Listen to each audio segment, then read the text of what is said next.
A sharp warning from the United Nations has once again pulled the global attention back to the rising tensions between Russia and the whole West. Is the world heading towards a larger confrontation apart from Iran-Israel war, or this is the deepest diplomatic divides we've ever seen in the years? At the UN Security Council session in New York, the representative Vasily Nebenzia launched a strong attack on Western nations, accusing them of pushing the world closer to what they called as the global catastrophe. Well, the language used was very unusually direct, even by the UN standards.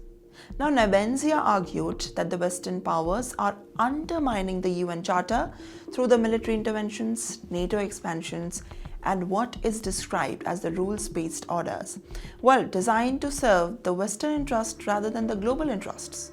This is not just a political statement, it is part of a wider information and diplomatic battle shaping the global narratives around war, security, and international law.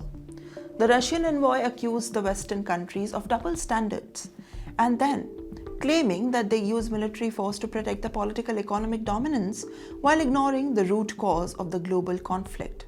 And yet, these accusations come at a time when tensions remain extremely high, especially due to the ongoing war with Ukraine and continued friction between Russia and NATO countries. Now, Nebenzia also suggested that global institutions are, especially like the United Nations, are being weakened when powerful nations bypass the collective decision-making in favor of the unilateral action.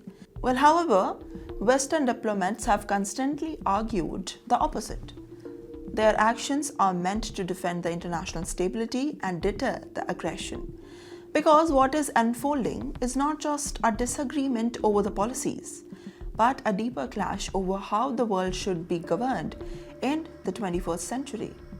One side, the talks are about sovereignty, multipolarity, and resistance to the Western dominance.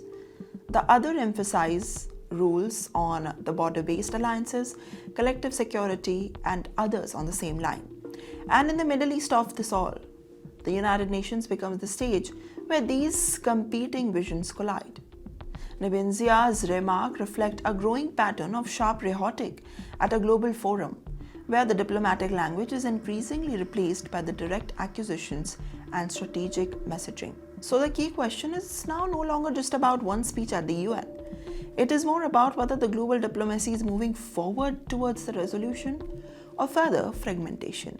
While as the tensions continue to rise across multiple regions, one uncertainty remains. Is the world entering a new era of cooperation or a deeper phase of confrontation?